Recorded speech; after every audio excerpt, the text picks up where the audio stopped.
Okay guys, so for the movement of the month, we are going to be talking about kipping pull-ups. So in classes recently, and especially in the goals practice, a lot of people have been working towards their first pull-up, which is going great, but you want to kind of look at progression then from there and how you're going to go about achieving your second and third rep respectively, okay? And generally it comes down to a lack of efficiency in your kip that's preventing you from progressing on in the reps. So we're going to take a look at the most efficient way to string your kip and pull-ups together and some of the common faults that we're looking at in classes at the moment, okay? So first of all, we'll just look at 2 kip and pull-ups to start, okay, fairly efficiently, alright? So jumping on.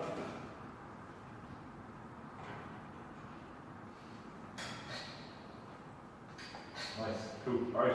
So the big thing that you're looking at, guys, on your kip and pull-ups in order to go towards a more efficient movement is not only a big hip, okay, but also the lines that you're following on the way up. So if we're breaking it down piece by piece, okay, you've got your hollow position and you've got your arch position, and both are as important as each other, okay?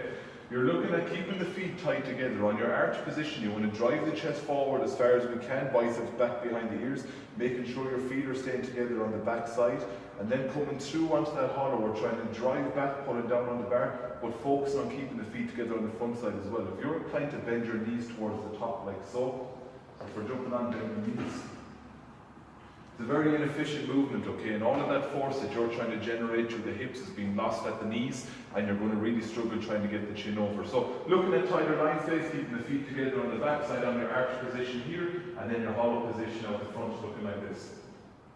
Towards your pull-up.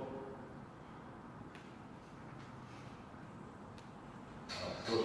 The second thing then, guys, right, is okay, you've got your lines good, your feet are starting together, you're expressing good power from the hips, you've got your chin over the bar. If you're inclined to drop down in a straight line as opposed to pressing away from the top of the bar, you're going to lose momentum. You're dropping straight down, gravity's going to take over, and you're going to struggle to initiate that next pull-up, which looks like this.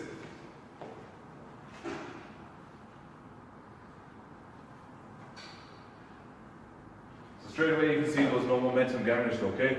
He was trying to come down into his second rep, drop down a straight line, it's just dead weight from there. It's impossible to initiate your kip thereafter. So when you're getting your chin over the bar, you're actively looking at pushing away from the bar, okay? You're naturally going to drift out to your hollow, which is going to carry through back into your arch, and therefore having enough momentum to kip back into your next rep again. So on this next rep, you're going to look at the push away from the top, how he's getting enough momentum to drive back into that arch position again, and popping over the bar. We'll see 3 reps or so. It's a big press away from the top each time. It's working. So, cool. And guys, that's kind of it really.